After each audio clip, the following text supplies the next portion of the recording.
Back when I was a kid, I was no different to the vast majority of us in that I loved cartoons. Ninja Turtles, Mask, Transformers, Ghostbusters, He-Man and the Thundercats were just a few of the shows I absolutely adored and watched frequently. However, as well as the cartoons of the day, I also really enjoyed some of the cartoons from well before my time. I had a few VHS tapes of Fleischer Studios cartoons from the 1930s and would watch them over and over again. I loved how dark and surreal they were. The characters really got their comeuppance in cartoons of that era, that's for sure. When Cuphead came along in 2017 for the Xbox One and Windows, it almost looked like a lost relic of that era. It's still hard to believe it's on the Switch, but here it is. But is it any good? Well, I'm Glenn for SwitchUp, thanks to the developers for the review copy, and now, let's find out.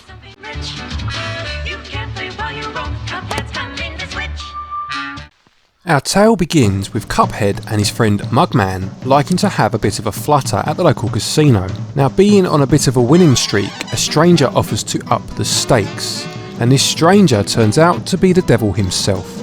Losing the bet and owing their very souls to the devil, Cuphead and Mugman beg for mercy. The devil decides to make a deal with them. If they collect the souls of other such unfortunates on his behalf, he may well let them keep theirs. In terms of its gameplay, Cuphead has two different styles. There are a huge number of boss fights to overcome, with more traditional platforming, albeit with a heavy emphasis on run and gunning, occasionally interspersed between. If we start with the boss rush element of the game, each boss has a number of different attack patterns that you will need to acquaint yourself with in order to be successful.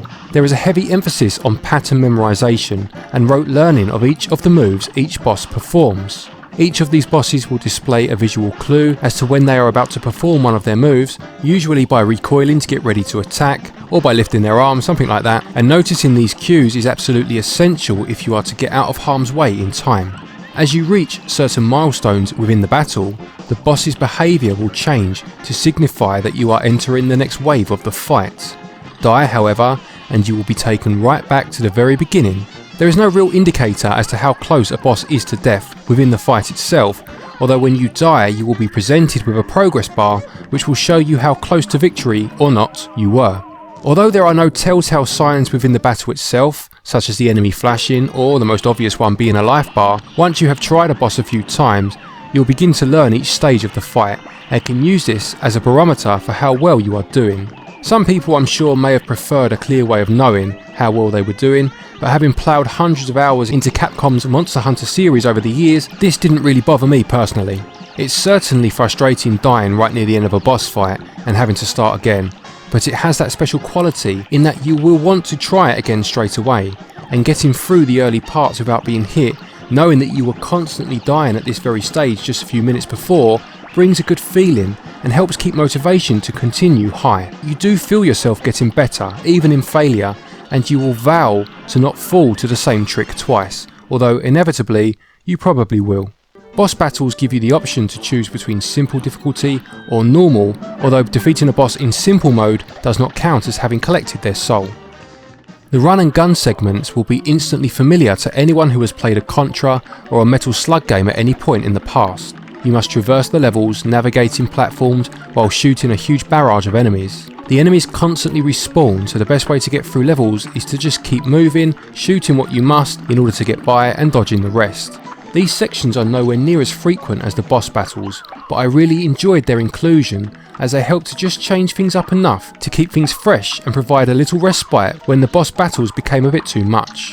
Within these levels there are 5 coins for you to find. Some are fairly easy to obtain, whereas others will require a little more skill. These are more than just extra trinkets for completionists to obsess over though, they have a very practical use. Within the game map you can visit Pork Rind's shop, and from here you can use any coins you have managed to acquire to purchase power-ups and upgrades to assist you in your quest. Examples include an extra hit point, extending the 3 that you start the game with, but also slightly reducing the power of your weapon, a move that makes you invincible whilst performing a dash move, or a spread shot that increases your firepower but vastly reduces your range. You can equip these whilst on the map screen, swapping in whichever ones you feel will benefit you the most in the upcoming level, and I really enjoyed this feature. struggling on a boss only to realise that if I could get in close and often, the spread shot would give me a real advantage, and then seeing this strategy pay off was immensely satisfying. One slight criticism of the system was that you could not change abilities after losing against a boss, instead having to quit out of the boss battle back to the map screen, change your attributes and then re-enter. In a game where you die often, anything that keeps things flowing is a huge plus, and on the rare occasion that I did want to change these attributes out, it just slowed my momentum down a touch. Another of the game's mechanics is that of your special move. Exactly what the special move is will be specific to each weapon, but generally, as you would expect, it involves a larger and more powerful shot than usual being fired. To do this, you must have filled your power meter by having fired enough regular shots first. The meter is displayed via a set of playing cards in the bottom corner of the screen. Every time a new card appears, you can fire off one of these special moves, or alternatively you can wait until you have maxed this out and have a full set of cards before unleashing a more powerful variation of the special move. The layout of the cards is a little awkward to keep an eye on during intense boss fights, and most of the time I became accustomed to just guessing when I had a shot available rather than attempting to have a check down at the bottom of the screen. Making this display a little bit larger or just putting it somewhere a bit more obvious would have been useful. Cuphead can be played locally in 2-player co-op, and this is fantastic fun. When playing in multiplayer, both players get a coin regardless of which character collects it, meaning that you can buy your own separate upgrades to suit your individual playstyle and to make you more effective as a team. This was a nice touch. The final feature to mention is that of the parry system. Each level will have a certain amount of enemies that are coloured pink, and pressing the jump button at the correct moment on these enemies will parry them away and in turn fill your special meter.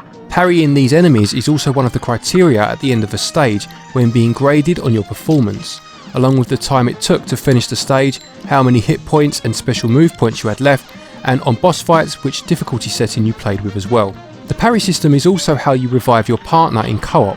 If you can perform the parry move on their ghost before they float off screen, then you will earn them one more hit point. I have to admit that other than reviving in multiplayer, I didn't really use parrying very often unless a boss battle specifically called for it. It was just one more thing for my brain to remember during some very intense battles. Perhaps I'll try perfecting it on my next playthrough.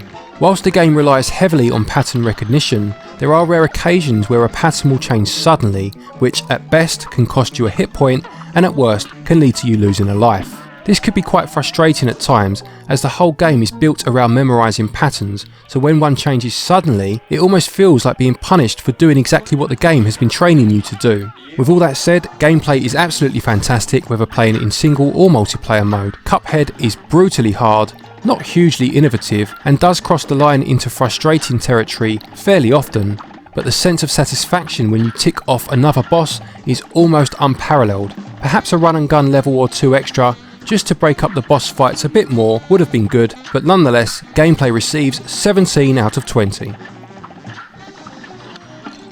In terms of controls, both the left stick and the D-pad can be used to move, while the B button is used for jumping. Shooting is assigned to Y, and holding it down will have you fire continuously. The A button will allow you to use any special move you currently have assigned, and the X button controls your dash move. As a pure personal preference, I think I would have preferred a more traditional double jump over the included dash move, or at least have the option to have both, and this was mainly due to times where a dash move is necessary to navigate a large pitfall and then land on a moving platform. At these times, the more imprecise nature of the dash can lead to some jump and pray moments, as you hope your dash lasts long enough until you are over said platform. The parry attack is carried out by jumping and then pressing B a second time just at the right moment when approaching a pink enemy or your fallen comrade. The timing of this can take a bit of getting used to early on, and you may lose a hit point or two while still trying to perfect this. Holding down the R button will lock your character into place, which then allows for 8-way directional firing, and although this does work well for the vast majority of the time, it can feel a little awkward sometimes, calling for you to put yourself a little more into harm's way than I would have liked in order to hit certain enemies. That being said, considering the absolute ninja-like reaction you will need at times in order to progress in Cuphead, the controls are certainly your friend in this regard and receive 18 out of 20.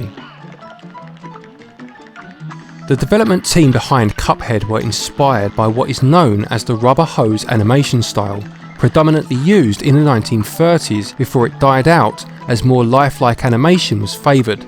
Rubber hose animation is essentially when the limbs of a character show little signs of articulation and more closely resemble being made of rubber that stretches and flows. The team also used techniques that were accurate for the time period to create the art style. Backgrounds were initially hand-drawn and painted using watercolours, with over 120,000 frames of animation created, and whilst the gameplay itself runs at a very smooth 60 frames per second, the backgrounds were actually animated at 24 frames, which has been an industry standard for films since 1927. It's not going to be something that you notice as you play, there's just too much going on, but watch someone else play, or take in the sights if you are the first to die while playing in co-op, and you will see the difference in frame rate between gameplay and the background animation. It's a glorious sight and really does help to authenticate the style that the developers were aiming for. You can see clear influences from the two major animation players from the 1930s, being Fleischer Studios and, of course, Walt Disney. The Fleischer brothers' influence can be felt in the boss designs, which are very reminiscent of popular icons such as Betty Boop and Bluto from Popeye, whereas some of the early backgrounds practically scream Walt Disney's 1937 classic Snow White and the Seven Dwarfs in terms of their design and the nods to German expressionism. Cuphead and Mugman also have a lot of early Disney protagonists Mickey Mouse and Oswald the Lucky Rabbit about them too. Enemy designs, colouring techniques, beautiful, almost perfectly recreated hand-drawn cell animation, animation frame rates, the grainy projection reel effect and the surrealist qualities of the work all create a look and feel that is absolutely on point. It genuinely feels like you are playing a cartoon. The same can very much be said of the audio.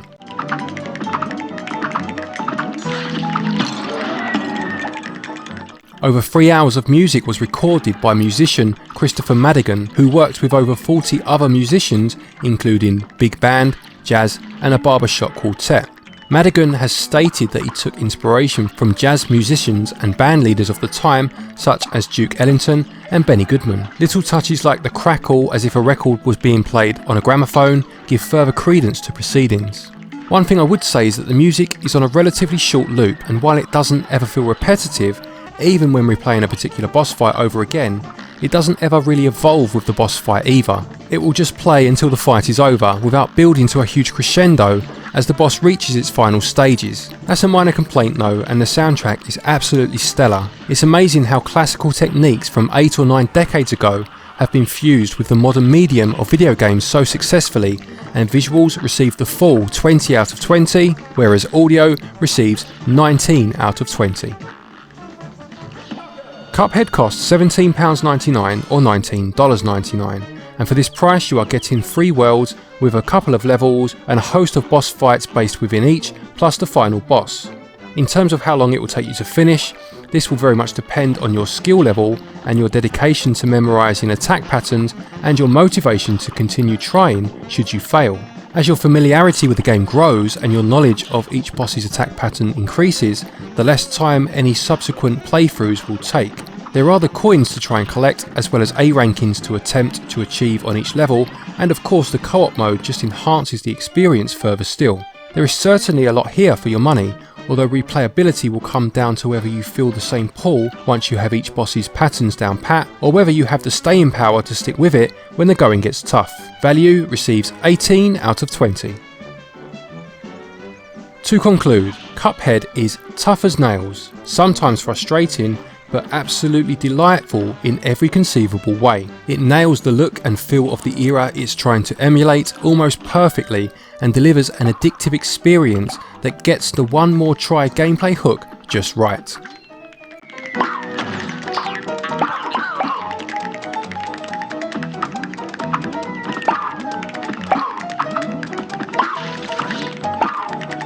Cuphead receives a SwitchUp score of 92%. So there you have it, ladies and gentlemen. Finally, after what, a year of this channel, I've given a game over 90%, and Cuphead is certainly a worthy receiver of such an accolade. I hope you enjoyed this review. Please do remember to leave a like if you did. Thanks as always to our patrons for your continued support, and to each and every one of you for watching our channel. Take it easy, and until the next one, happy gaming. Well, Cuphead.